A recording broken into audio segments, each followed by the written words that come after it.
Okay, transmission graphs, TP and Smith. Yeah, I don't think it's going to work very well today because Maria, I don't know if you know Maria, she wrote the little query that you have to write to grab the data, and she doesn't have it, it breaks. I don't know why it breaks. I think it breaks because what it does is it goes out and it just takes a picture of the web page, and then it just dissects that data, and so it actually just downloads the whole page, and when the page changes format, it screws it up. And I don't know if it changed over the weekend again or what the deal is, but that whole deal had stopped. I haven't been able to use it in the last 4 days. So as far as the pull in the internet market, I've just been pasting the information into that sheet. Okay, so I just loaded this shit for the 8th and 9th. Which so what you want to change, this is the thing that, did you already change both the start and the end date? Yeah. Okay. Here's the, I haven't saved it though. I mean, I wouldn't save it. The only thing you have to change is that end date on sheet 1.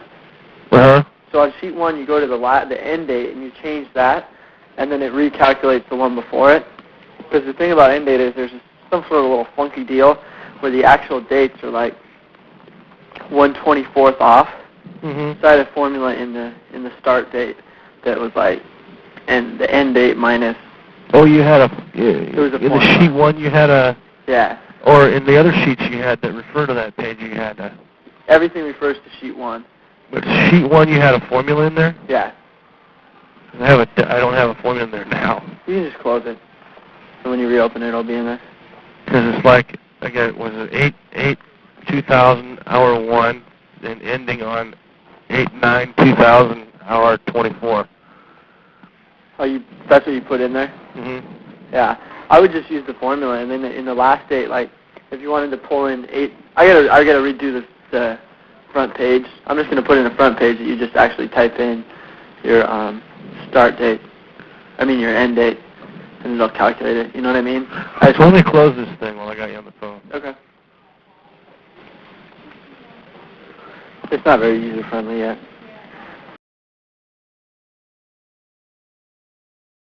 You're right. What? I said you're right. I know.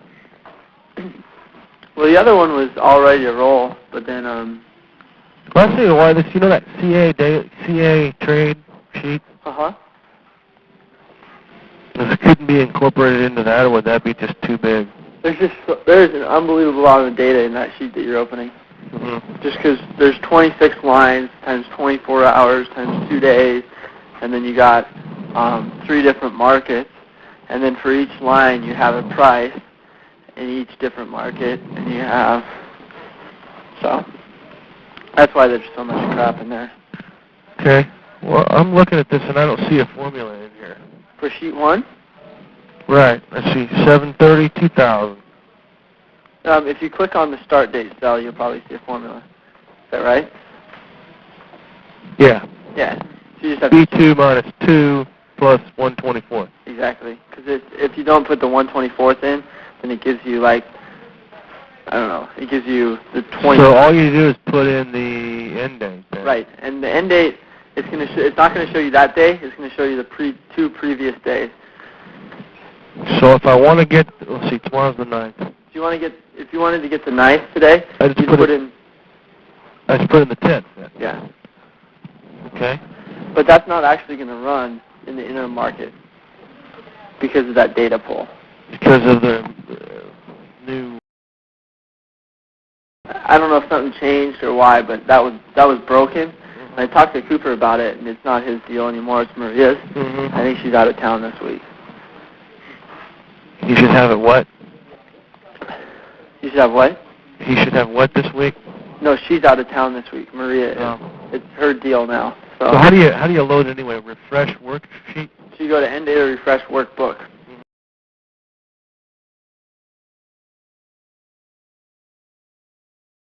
And so it's going to graph. If you had the text. Is it going to come back and tell me that it doesn't work? No, it'll run. But if you went into that today and you tried to look at the 9th, the 9th won't be in there until 3 o'clock, 2:30. Because the data won't be in the database. It'll still run. It'll still work. But there's just no data to be pulled in. Will it have all of the data for the 8th? Yeah.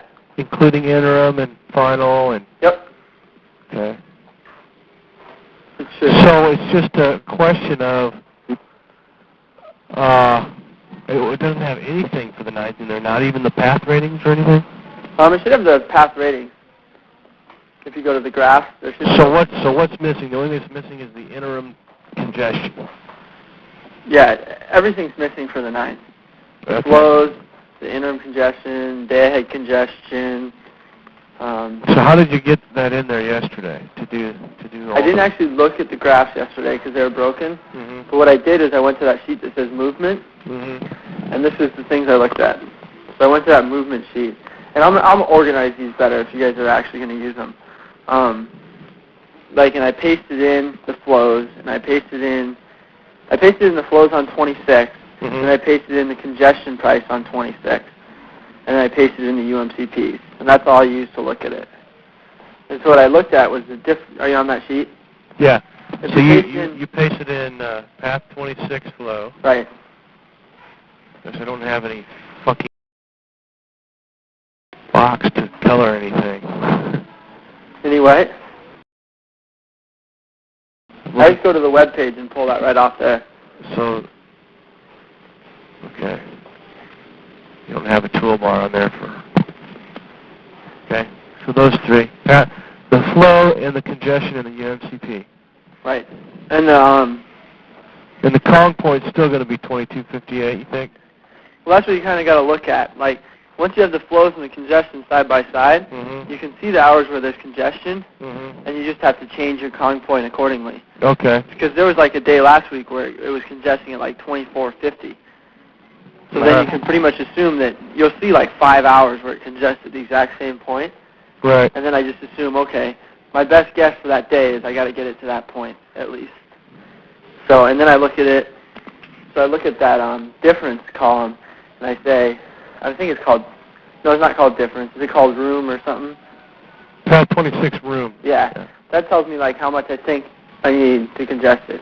Okay. And that's what I look at. And like yesterday I thought, okay, I think I only need 120. So, fuck, we can congest that. You know what I mean? So I look at that, and I decide if I want to move anything. But actually, the other thing I look at, too, is if it's already congested. You see that difference column? That's taking your UMCP minus your congestion. So that's what NP15's been clearing. See what I'm saying? And I think that for most hours of the day, that person's willing to have NP15 clear at the exact same point. So if you see the pattern of like 130, 130, 130, 240, 130, well then I figured, okay, congestion can be a lot higher on that 240 hour because you can drop NP down a lot.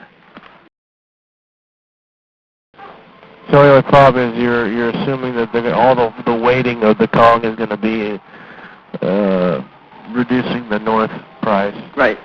And that's what's been happening, isn't it? Right. But I'm just thinking of in terms of building a model that we can use all the time. Are we ever going to be? This one was working great when the You're just going to have flexibility because how are you ever going to know how they're going to weight the Kong? You'll never know, but I think the pattern you're seeing, and I don't know why it's like this, is that like I think it's probably somebody with load in the north is saying, I'll turn on at X price. And they're so big that they're actually setting it every day at whatever price they're willing to buy for. And they're not shaping it across hours. It's just set. And they're the ones setting the Kong. Especially when there's all these 250 prices. Yeah. You basically know the South can't go up. Because who in the hell wants to buy for more than 250? You know what I'm saying? Like all the load people in the South, they're just going to shut off over 250, so you can't really, it won't go above that, I don't think. So you know it's going to decrease the north every hour. There's 250 at least. Right. If it's not 250, then it gets a little different. Like you might see the South go up. So. Okay. Does all that make sense, or is it kind of? Yeah, pretty much. I mean, basically I look at A, is it congested? If it is, like based on what MP would clear, do I think it has room to move up enough to move load? And then B, if it's not congested, how much room do I think the path has, and can we congest it? Yeah. I can see also building in here a little model that would tier things for you. Tier. You think? Yeah, we definitely. That's got to be something we need to work out better too, because the trick yesterday that I discovered is like offer to send through like, if it's $2, send through like 400 or 500 megs at like $10, just because you want to get. I usually do 400, just because you want to get it above that like $10, $11, $12 hump, and I want to make sure you have a lot of megs willing to do that. But then after that, like I said, like 300 at 64, and 250 at 64.50, 200. Cause just having it that tight is going to cut you down, so you're really efficient. So, does that make sense? Mm-hmm. Is Smith picked up? Yep, I think he's on here. Smithers? He's muted. You can't hear anybody listening. Oh, okay. He's on his little, whatchamacallit, time life operator wand. Hey, Mal. What's going on, Smithers? Hey. Did you slay the evil Empire Dragon? Oh, Christ. I won the game. It blew up. Well, not quite. There's still questions on Willamette. Oh, is there? Yeah. I passed Willamette off. I said, screw Willamette. I said, Harley, you talk to Les about this and you guys work it out. So, but I'll come in and help if you guys need it. Well, we'll monkey with the transmission here today. I just paste stuff into that sheet and just don't save it when you're done. Because it works really well when that data pool that they set up is going, but it's not going right now. So you're saying that when the difference of UMCP and Kong is pretty high. We should probably, the prices here aren't exactly what he was looking at yesterday, so he's talking from memory and it's not driving to the sheet because the numbers aren't the same as what were there yesterday. But like your example, like you'll see a pattern of 130, then you'll see 250. Exactly. Sticking out what do you have here on the you look at that, that's a big difference all of a sudden that pops out on that 1 hour, and then you also see that the line is right at the limit. Right. That's what you had yesterday. Is that those the hours you pick on? Right. Mostly I pick on. That's what it looked like yesterday. Yeah, basically that's it. And mostly it's just like if the line's not congested, then I just look if I can congest it. Because then it's worth money. Because those are going to be your shoulder hours anyways, and that's when replacement is super cheap, right? Right. So like those hours, if you can congest it, that's a money maker no matter what, because you're not losing any money to move it down that line. Right. You're actually just making money. So I was able to push, I think 21 the other day. I saw that it was like the difference was the Kong was really on path 15, and then for like one little, it was 0, 26, 0, 26, 0, 26. Then 1 hour, it was $2 just stuck out there by itself, and that's the one I picked on. Okay. You drove it way out? No, I didn't actually. It only went up like $3 more. Okay. How many did you move through there? About 100, 130. Yeah, see, if you, like on an hour where it's $2, if you think about it, they're only making $2,000. Like, which isn't that big of a deal. You know what I mean? Right. And the way we've seen Kong moving is it's like, if you figure the UMCP and MP has been sticking around like 130, that's about as low as it'll go. Like 115 to 130, and you figure your prices are like 220 and shit. It's like you have like $90 of room there. Mm-hmm. So I think it's worth it to send through 400 megs and cost yourself $80 for the possibility of like shooting it up there. You know what I mean? So if I see $2, I'm like, I'll move 400 megs up to like $12. Yeah. Because even if you're making 6 times the amount if you get it for $12. Yeah, but there was badass Path 15 Kong too that day. Okay. Well, if it's on 26 though. Yeah. I've never seen it on 26, and actually, well, I've only seen it once where it was on both paths, and there was no congestion, and I was monkeying with stuff. Mm-hmm. But whenever it's been congested on path 26, if I send shit through that line, it never has it's never congested path 15 as well. Oh, really? Okay. Yeah. So I think it's a pretty good gamble. But 15's already there. And you run the risk of adding to the 15 and adding nothing to the 26. If 15's there, you don't even screw with it. Okay. Yeah. Right. If 15's there, don't even screw with it. Right, because you're just going to cost yourself on 15, and you might not get anything on 26. Right, and the key thing is if it's already congested, just make sure that, like, don't look at the congestion price. Look at what NP would clear. Yeah. Because, like, yesterday there was an hour that's like $59, and all the others are like $112. And I think the way I used to look at that, I'm like, okay, I'm going to try to send stuff through on that $59 hour. But if you look at the UMCP for that hour, it was a lot lower. So like $59 is bringing NP already down to like 111. And you're not going to be able to change congestion, I don't think. See what I'm saying? Because there's someone that's hovering around 130 or whatever. Yeah, because it's, I mean, in NP, like, either it's like PG&E.